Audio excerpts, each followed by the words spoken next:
Hey guys, how's it going? It's Krista, and today I wanted to explore 10 ways that gold accents can be added to cards. I'm starting off today with Simon Says stamp Sprinkle Heart.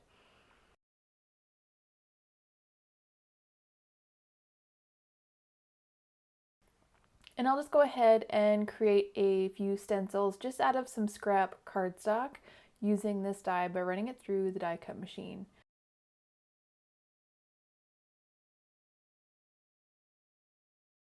And once I run that through the die cut machine, I'll just go ahead and poke out all the little hearts and circles that this die creates. I'll be covering each of the gold media with a rectangle card front. I'm going to use the Lawn Fawn Outside In Stitched Rectangle Stackable set today. This is the largest rectangle and it measures about 4 inches by 5¼ inches. And into this rectangle, I'm going to go ahead and die cut the Sprinkle Heart die again. Now, forgive me, my background is in science, and every once in a while when I craft, my science background comes through. And I want to compare each of these gold media as standardized as possible. So I'll be covering all the media with this rectangle card front that has the Sprinkle Heart die cut into it as well. And when I line up that Sprinkle Heart die, I'm just going to use my glass mat to center it, and then I'm going to come in with my T-ruler, making sure that the edges of the heart are equal distance to the edge of the rectangle, but also that the tops of the hearts are even as well. Getting right into the first way to add gold elements, I'm going to use some foil. And I decided to tape down my piece of cardstock and add a stencil, taping that down as well.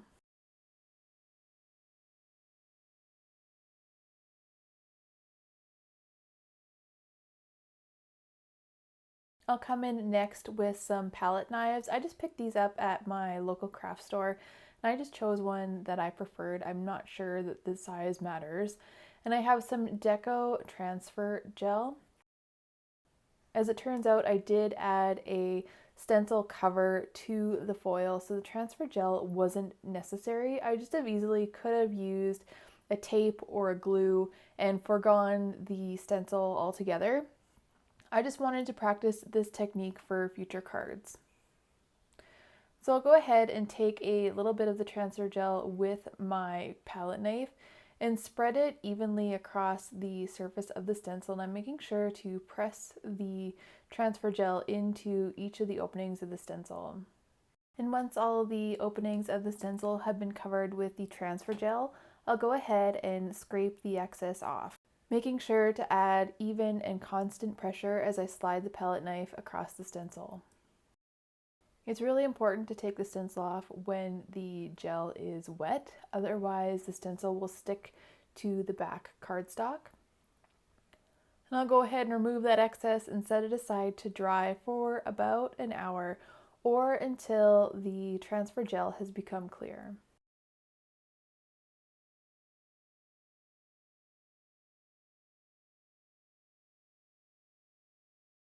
After an hour's passed, I can add the foil. Today I'm using Gina K Fancy Foils. This is Glimmering Gold.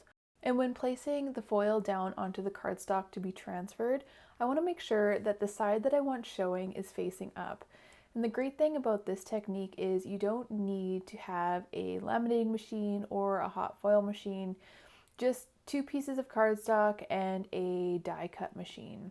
I sandwiched the cardstock to be foiled as well as the foil in between 2 pieces of cardstock because my die cut machine plates, they've seen better days. They could be replaced. If your plates are newer, you don't need to add the cardstock. And additionally, to add the foil, you could always use a hot foil machine or a laminating machine to transfer that foil. It's just nice that it's not absolutely necessary to have those machines to add the foil to your cards.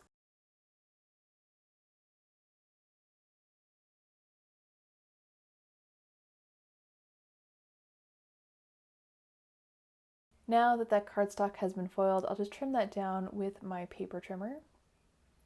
And using some Tombow permanent tape runner, I'll go ahead and add some tape runner around the outside of the cover cardstock with the heart die cut into it. And I'll also run the tape runner across the pattern, the die cut pattern, just to make sure that the cardstock on top of the foil doesn't stick up too far from the foil. I really like it when the cardstock covering the foil sits nicely and flush against the foil or whatever gold element you have behind it. And in this particular instance, I want to make sure that the hearts line up before adding any pressure. And once I have that alignment, I'll press it down. And this card front is now ready to have a sentiment added to it, or just add it straight to a card base.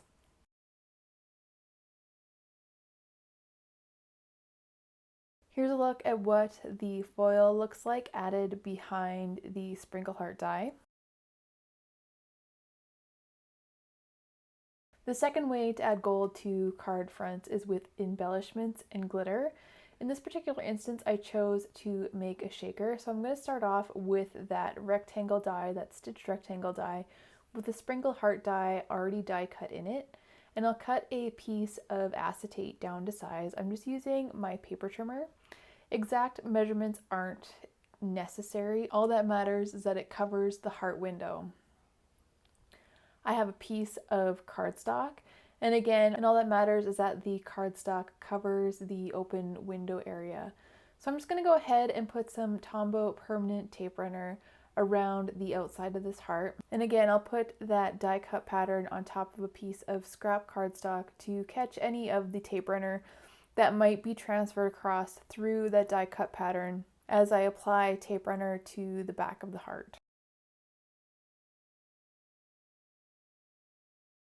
One of the things that can happen is that the tape runner will get stuck across the heart or across one of the openings, and I just took a paintbrush and pressed it through and kind of twisted it as I pushed it through to kind of grab any of that tape runner, clearing that cutout heart or that cutout circle portion. I next would like to add some dimension to this card, and I'm using 1/8 of an inch foam tape. This has adhesive on both sides, and I'm making sure that there are 2 rows of adhesive as much as I can, just to make sure that those embellishments don't leave the little window that I create. It's okay if this part becomes a little bit of a hot mess. You won't see it anyway once the card is completed. The important thing to make sure is that there's no open spaces between the pieces of foam tape.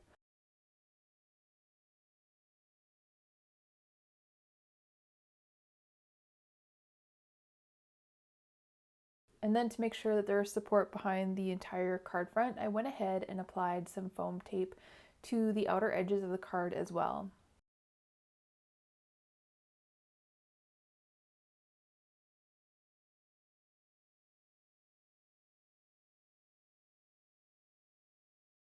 And the next step is to add the embellishments or the glitter. And the embellishments and the glitter don't have to be added to a shaker card. They can also be glued to the card front itself.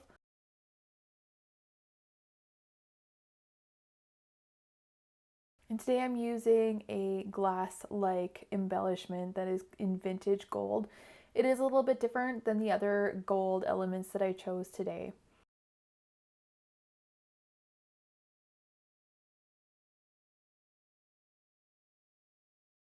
And once the embellishments are added to the window, I'll go ahead and remove all of the backing off of the foam tape.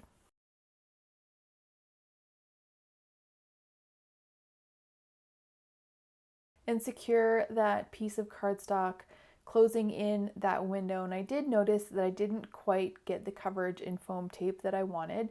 So at this point, it's okay to go back and add some extra pieces of foam tape.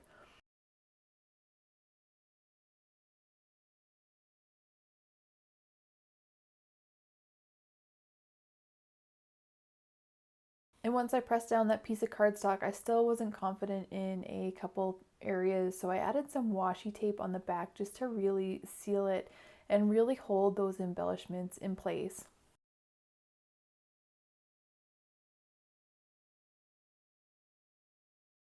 This card front is now ready to be added to a mat or straight to a note card base. Here's a final look at the note card when adding gold using embellishments or glitter. Moving on to number 3, the third way to add gold elements to a card is using Perfect Pearl. And again, I'm starting with one of those stencils that I created earlier, and I'll go ahead and tape down the cardstock that I'll be quote unquote painting onto, and I'll tape down the stencil as well. I'll bring in a little bit of water using a spray bottle and my Perfect Pearls, picking it up with a paintbrush, adding a little bit of water to activate that mica powder and paint it into each of the openings of the stencil.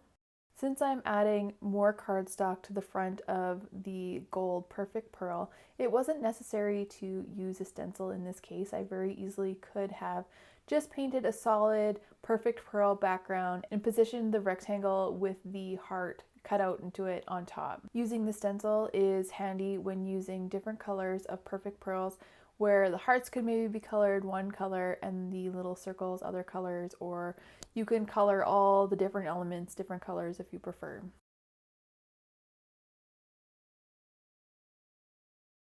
And once that is completed, I'll go ahead and lift up that stencil again, taking it off when the Perfect Pearl and water mixture is still wet. That way the stencil won't stick to the cardstock, and I'll set that aside to dry. Off camera, I die cut the stitched rectangle as well as the heart die into a piece of cardstock to cover that Perfect Pearl, and here's a look at the final result. Moving on to the fourth way to add gold to your cards is using a cardstock. And I have a pastel metallic cardstock today, and I just want to make sure that I cut down little squares that are big enough for the heart. I'll go ahead and die cut another stitched rectangle with the heart and add that on top of the cardstock, and here's the final look.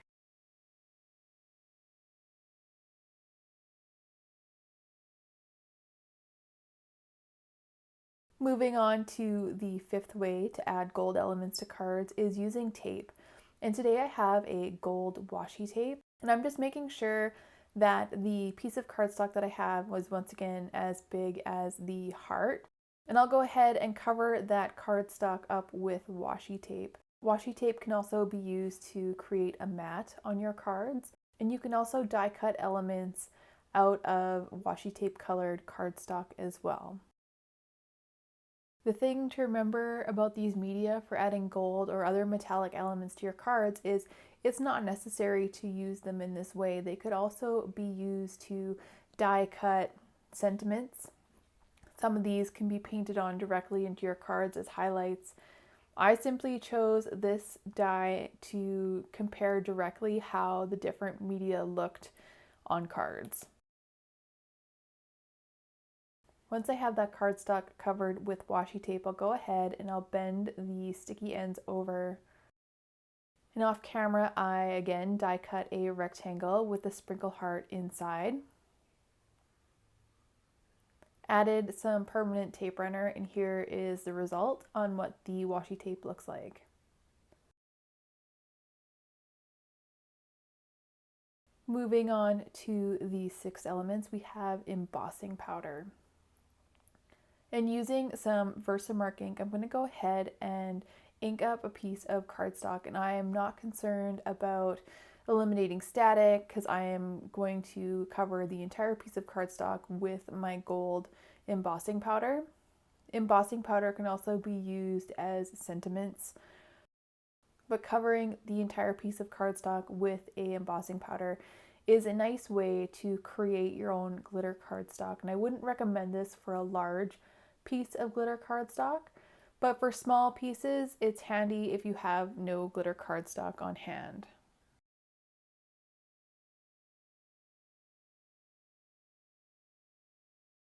I'll go ahead and set that with my heat tool. And once again off camera, I die cut that rectangle with the heart, and here's the final result. Moving on to the seventh way to add gold to cards, I have some alcohol ink. And this time I have a piece of Yupo paper. This is the first time that I have introduced some specialty paper. And I'm cutting that down to size because I know that I don't need a whole 5x7 sheet of Yupo paper.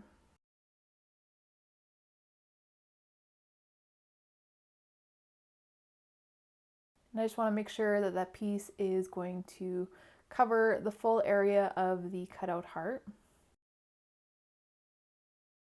And I have some gold alloy here, and I'm just going to make sure that that's really nice and shaken up before opening that up and sprinkling it over my piece of Yupo paper. And again, this can be used for a sentiment and not just a piece of cardstock behind a die cut heart. I went ahead and added some blending solution just to add some movement to that gold, so I wasn't using so much gold alcohol ink. And I'll just spread that around using my blower. Alternatively, what you could have done if you weren't placing this behind a sprinkle heart is a alcohol ink lift, where a stamp was covered in alcohol ink lift and some of the alcohol ink was removed to reveal a stamped image or saying. So I'll go ahead and I'll set that aside to dry. Once that's dry, again, I'll die cut the rectangle with the heart, and here's the final result. Moving on to the 8th way to add gold elements to card fronts is with paint. Today I have watercolor pearlescent paint, but any gold paint will fall under this category, whether it's watercolor paint or acrylic. Today I'm using Finetec Gold, and just with a little bit of water and a paintbrush, I'll go ahead and moisten down this watercolor paper, and then I'll begin adding the gold paint.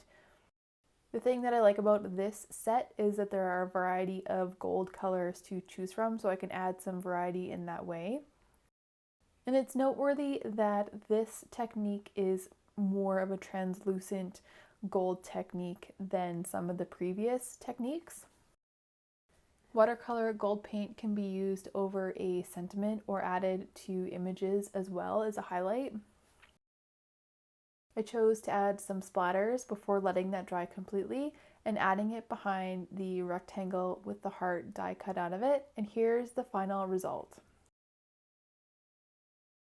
Moving on to the 9th way to add gold elements to your cards is using a marker, and I would classify a crayon or a pencil crayon under this category as well. There's a lot of versatility to markers. This is a Sharpie gold marker, and I just went ahead and colored solidly a piece of cardstock with that gold marker. And additionally, with the marker or the crayon, you can draw, you can write a sentiment, you can write a message. Coloring a solid piece of gold with this marker isn't the only option. I'll go ahead and add that tape runner to the back of the stitched rectangle with the heart die cut out of it.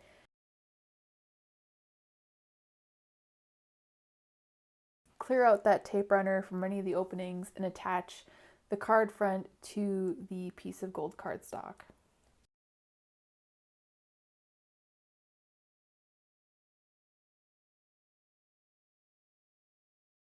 Here's a final look with the Sharpie gold marker.